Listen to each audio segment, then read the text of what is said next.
3 days after I gave birth, my husband finally showed up, but he wasn't alone. He brought a woman I didn't recognize with him. I was shocked, but I managed to ask him, "Who is this woman?" He smiled and said, "She's my girlfriend, or better yet, my future wife." "What do you mean?" I asked, confused. "I'm tired of you," he replied. "What?" I couldn't believe it. "My name is Elizabeth, and I'm 25 years old. I work at a company. Recently, my boyfriend, John, proposed to me. We met in high school, started dating in our first year, and even broke up during our senior year. After we'd both finished college and grew up, we bumped into each other again at a reunion and started dating again. 3 years later, he proposed to me. I will love you, Elizabeth, for the rest of my life. Will you marry me?" he said during the proposal. I believed him and said yes. I was overjoyed with my new life as his wife. I loved being with him every day. We both worked, so we only saw each other at night during the weekdays, but it was enough. I was happy to be with him until morning, instead of going to separate homes each night. When we were in high school, neither of us could cook, but in college, we each lived on our own and learned how to cook. We started sharing household chores, making our life together balanced and comfortable. John's specialty was fried food, and he was really good at it. I'm not great at making fried food, so I was happy he could cook it for me. I, on the other hand, was good at making Japanese dishes like simmered vegetables. John always praised how delicious they were, just the right taste, not too strong or too bland. I thought we would continue to support each other and live happily together. Then, after a year of marriage, I found out I was pregnant. I was so happy that I immediately told him, "John, I'm pregnant." "Oh, really?" "Yes, I am." "Wow," he said, his mouth hanging open in surprise, like in a cartoon. "John. Oh my God, I'm going to be a father." "Well, your reaction is a little slow," I said, laughing. "You really surprised me. I'm so excited," he replied. "I'm excited too, but now we have to work hard for our baby." John was thrilled about the pregnancy. I knew I'd enjoy raising the baby with him. At first, he was very concerned about my health. "Elizabeth, take it easy, okay? If it's too hard, you can quit your job." "Thank you, but I'll try to work until my maternity leave," I said. "Okay, I'll take care of everything at home." "Thanks." With his help, I was able to rest well through the morning sickness. As I got closer to my due date, things started to change. My husband began coming home later and later. "Did you work late again today?" I asked when he got home. "Yes, I left some things for my coworkers to do. Now that you're in a stable period, I thought it was time to make up for taking time off from work," he replied. "I see, so, you stayed late even though you had overtime to do?" "Well, your health is the most important thing, but I neglected my work for 2 months. I don't want to be out of a job after the baby's born." "That makes sense. I'm a little nervous about being home alone, but if that's the case, I won't complain. Maybe I'll go back to my parents' house when I start maternity leave," I suggested. He seemed relieved. "That's good, then I can work overtime without worrying." I knew I'd miss seeing my husband, but I also felt relieved knowing I'd have support from my parents during maternity leave. So, once my maternity leave began, I moved back in with my parents. It felt so much easier to be in a familiar home without having to do the housework. Having my mom around made me feel secure. But there was one thing that started to bother me. My husband had been slow to reply to my messages lately.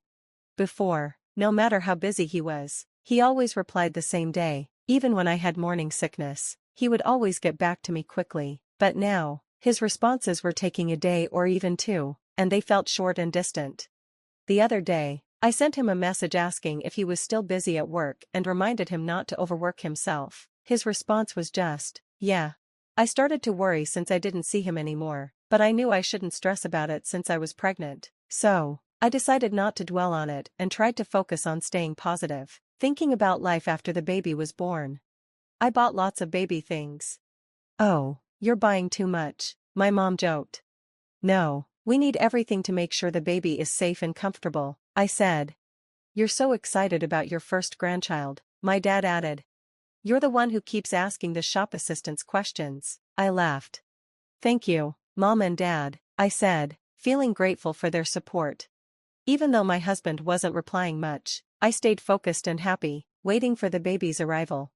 The due date finally arrived. I sent a message to my husband, letting him know it was the day, and told him to be ready to come to the hospital when I contacted him. But he didn't even read the message. Maybe he's busy with work, I thought. My husband knew my due date was coming, so I wished he would be more aware of it.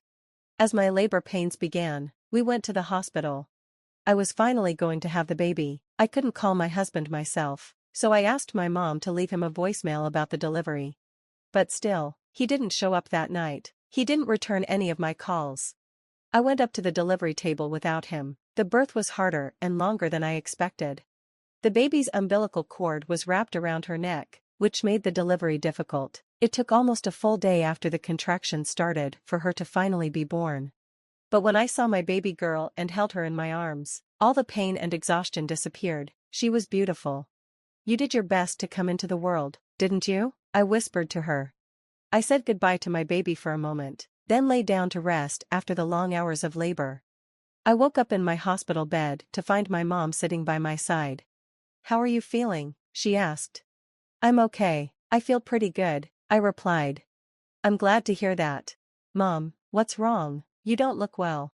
She sighed. "I haven't heard from John since you gave birth." "Yeah, that's true. What's going on with my husband? We just had a baby." I was furious. Why hadn't he come to the hospital? I'd sent him a message saying the baby was born, but hours later, he replied saying he could come in 2 days. "Why can't he prioritize coming here?" I muttered. Before the baby came, I tried not to let myself think negatively, but now that the baby was here, I couldn't hold back my frustration. Why can't he come now, when his own child is born? Shouldn't he be here? I was boiling with anger. Is his work that strict? I sent him a message, putting all my anger into it, but he only read it and didn't reply. What's going on? He was so happy when I told him I was pregnant, but now he seems so distant. My parents were also upset. My dad said he'd give John a lecture when he saw him. Finally, 3 days after the birth, John showed up, but he wasn't alone. He brought another woman with him. I was so shocked I couldn't even speak at first. "You look well," he said casually. "Then don't message me like you're being chased," I shot back. He'd come with another woman, and now I had to deal with his cold attitude. I was stunned but managed to ask, "Who is this woman?" John smiled and said, "She's my girlfriend, or better yet, my future wife." I couldn't believe it. "What?" The woman next to him laughed and tapped his shoulder, saying, "What do you mean future wife?" I'm embarrassed. "What is going on?" I asked. John shrugged. "You don't get it, do you? It means you and I are getting divorced." "What?" I was in shock. "Wait a minute, are you saying you were having an affair?" John replied, "Well, adultery doesn't sound great. It's more like I found someone else to love and we hit it off." The woman chimed in, "I'm just tired of you." John continued, "You know, men are attracted to women who take care of themselves." "Are you saying I wasn't taking care of myself?" I asked, hurt. "You got fat and bloated staying at home all the time," he said coldly. "I was lying in bed because I was pregnant and sick. It's normal to gain weight when you're pregnant. So you had an affair because of that?" I couldn't believe what he was saying.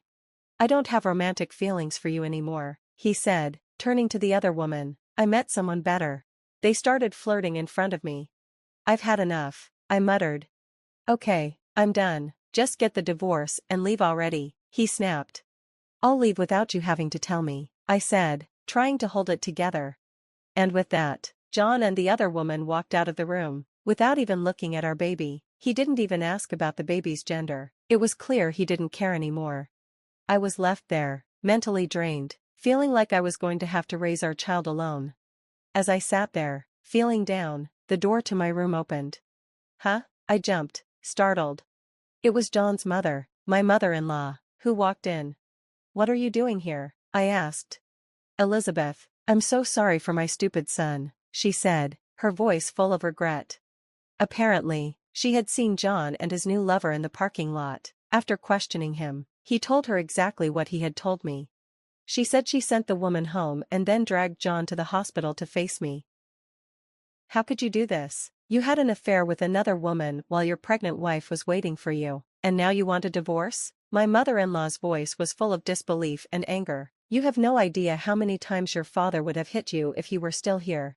I felt my heart sink, knowing what she was referring to. My father-in-law had passed away a few years ago. I didn't have a choice. She approached me, and I fell in love with her, my husband said, avoiding looking at me. How could I have married a man like this? I whispered, my voice trembling with hurt. My mother-in-law, still angry, looked at me. Elizabeth, do you still want to stay married to John? I didn't hesitate. No, I want a divorce now. She nodded, her expression softening a little. Well, that's fine. John, hearing that I wanted a divorce, seemed almost relieved. He didn't seem to care at all. But my mother-in-law wasn't done. Then you're going to pay alimony for your affair and child support. What? John looked shocked, as if he hadn't expected this.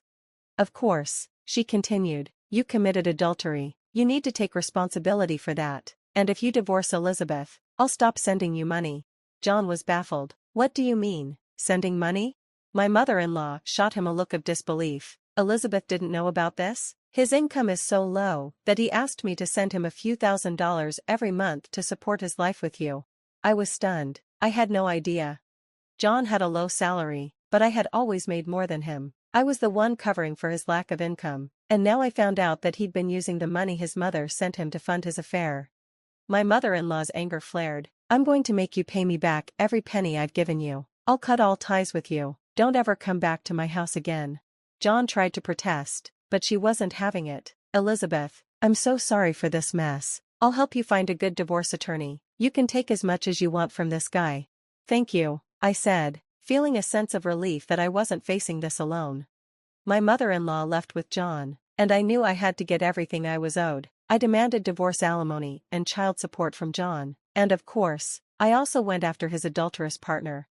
John's life fell apart after that. He had deep debts, and without his mother's support or the money from his affair, he was left alone and broke. He spent his days paying off alimony and child support, living in poverty, with no one to turn to.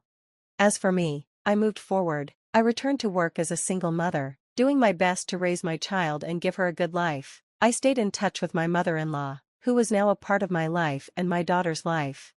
My ex-husband might have been in, but I could thank him for one thing: he had introduced me to my amazing mother-in-law. Having an affair while pregnant is unforgivable. I wish there was a harsher punishment for what he did, but in the end, I was glad the woman saw through him and walked away from that kind of scum. Now, I focus on my daughter and look forward to a happier life with her. I hope we can live peacefully and joyfully from here on out.